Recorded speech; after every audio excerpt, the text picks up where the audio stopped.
रामराम मंडळी, आमच्या गावचं श्रद्धास्थान म्हणजे श्री दयानाथ महाराज मंदिर.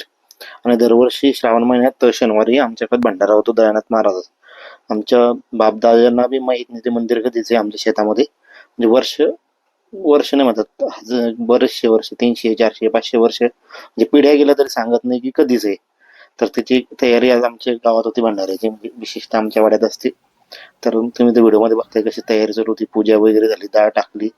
आमची सगळी तरुण मंडळी एकत्र येऊन भंडाऱ्याचा कार्यक्रम करण्यात कधी तत्पर असतात. आपापले कामं सर्व नित्यनेमाने करून घेतात. घरच्या काकू वगैरे म्हणजे जेवढ्या काही महिला मंडळ आहे या सर्व आपापल्या परीने कामं करतात. आणि जे हजर असतात त्यांना मार्क असतो की भंडाऱ्यात आले म्हणून. त्याच्यात आमच्या काकूंनी डोक्यावर कांदा ठेवून कांदे कापायला सुरुवात केली.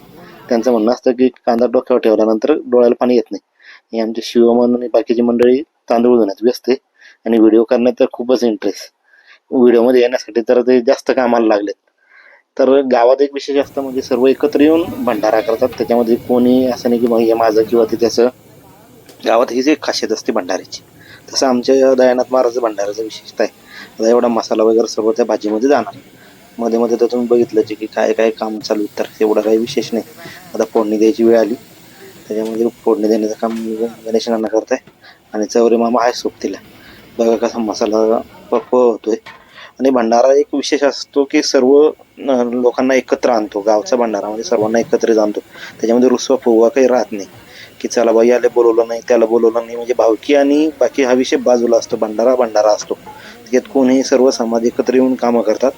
आणि म्हणजे विशेषतः ते प्रयत्न प्रत्येकाचे असतात आणि कार्य चांगल्या प्रकारे पार पडल्या जातात. तर आमची भाजी तयार करून झाली होती आणि माझं लक की मला सुट्टी होती आज, म्हणजे शनिवार होता.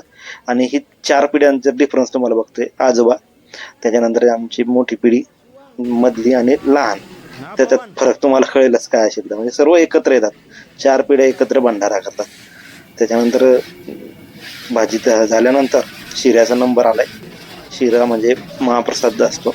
महाप्रसादा इतका शिरा भाजला जातो सर्वांच्या वाट्यावर थोडं थोडंही. अशा प्रकारे भाजी पण रेडी झाली होती भंडाऱ्याची. एक नंबर भाजी झाली. त्याच्यामध्ये तुम्ही बघू शकता की तर्रीबाज भाजी बनली. आणि आता पाऊस असल्यामुळं जी पंक्ती बसल्यात ह्या बी बघून बसवा लागल्या.